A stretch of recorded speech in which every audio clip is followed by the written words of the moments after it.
از این چشمانداز دوردست زمین شاید توجه خاصی جلب نکند، ولی برای ما قضیه فرق می کند. دوباره به آن دقت کنید. اینجاست، خانه اینجاست، ما اینجاییم. در روی آن همه کسانی که دوستشان داریم، همه کسانی که می شناسیم، هر کس که تاکنون اسمش به گوشمان خورده، هر انسانی که تاکنون وجود داشته زندگیش را سپری کرده. تمام رنج ها و شادی هایمان، هزاران دین مطمئن، ایدئولوژی و آموزه های اقتصادی، هر شکارچی و غارتگر، هر قهرمان و بزدل، هر سازنده و ویرانگر تمدن، هر شاه و رعیتی، هر زوج جوان عاشقی، هر پدر و مادری، هر کودک امیدواری، هر مخترع و کاوشگری، هر معلم اخلاقی، هر سیاستمدار فاسدی، هر فوق ستاره‌ای، هر امپراتور کبیری، هر شخص مقدس و گناهکاری در تاریخ گونه ما اینجا زندگی کرده. روی ذره گرد و غبار معلق در نور خورشید. زمین منزلگاه کوچکی در عرصه پهناور کیهان است.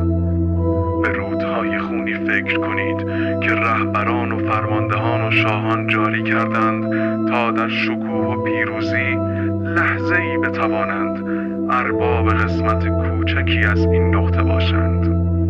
به ظلم‌های بیشماری فکر کنید که ساکنین گوشه‌ای از این نقطه از ساکنان گوشه‌ای دیگر از این نقطه دیدند.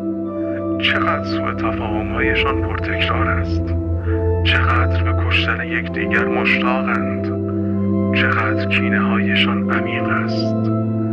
قیافه گرفتن‌هایمان، تصور خودشیفته ما، این توهم که جایگاه ویژه‌ای در جهان داریم توسط این نقطه کمرنگ آبی به چالش کشیده می شود.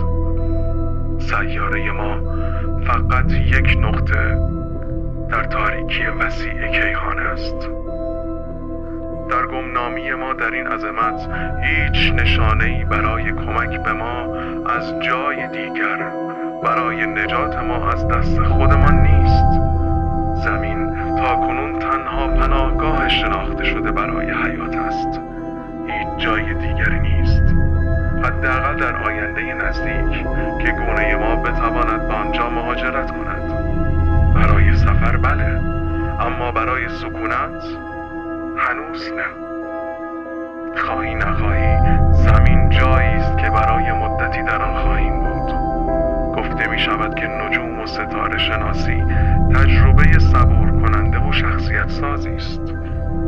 شاید هیچ چیزی بهتر از این تصویر دور از دنیای کوچکمان برای اثبات غرور احمقانه انسان وجود نداشته باشد. برای من این تأکیدی بر مسئولیت ما در مهربان‌تر بودن با یکدیگر و حفظ و گرامی داشتن نقطه آبی کمرنگ است. تنها خانه‌ای که تا به حال شناخته‌ایم.